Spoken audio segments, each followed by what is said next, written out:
কি করছো? আর চার ফ্লাক্স তোমার সামনে কেন? তুমি কি চা বিক্রি করো?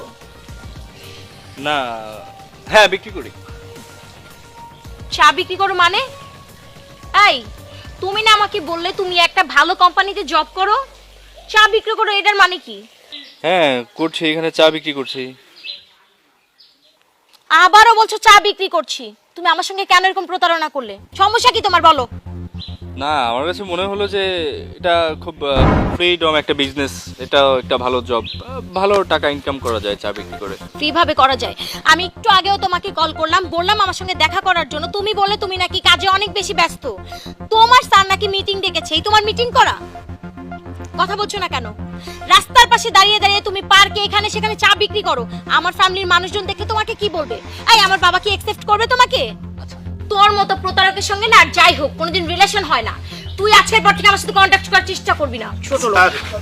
স্যার আমার জীবন, মায়ের জীবনটা স্যার বাঁচাইলেন স্যার। টাকা পাঠাইছেন? ও স্যার, পাঠাইছি স্যার। আলহামদুলিল্লাহ, ভালো হয়েছে। এই, এটা কি? নিশ্চয়ই তোর বাবা, তাই না? এরও পরিচয় গোপন করে তুই আমার সঙ্গে প্রেম করতে এসেছিস। আমি বুঝতে পারছি তোরা একটা চক্র। তোরা এরকম করে বড় লোকদের মেয়েদের সঙ্গে প্রেম করে ভুলিয়ে ভালিয়ে তাদের বাড়ি লিখে নিতে চাস, তাই না?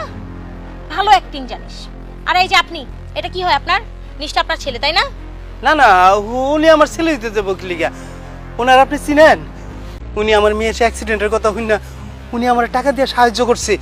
উনি আমার ফ্ল্যাক্সি লোডে পাঠাইছে টাকা পাঠানোর লিগা, আর আমি ফ্ল্যাক্সি লোডে টাকা পাঠাই এলাম।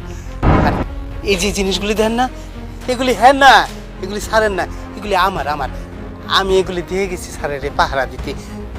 আপা আপনার ওনার ভুল বুঝছেন না, আপা আপা ওনার ভুল বুঝছেন না। আচ্ছা, আপনি এক কাজ করেন, এইগুলো নিয়ে ব্যবসা শুরু করেন, আমি দেখি যান। আর বিকেলে ওই যে আমার অফিসের সামনে নিয়ে যান, ভুল করেন না আপা। বাকি টাকা তাহলে যাই। হ্যাঁ, এই দাঁড়াও, কোথায় যাচ্ছ তুমি? আমি অফিসে যাচ্ছি।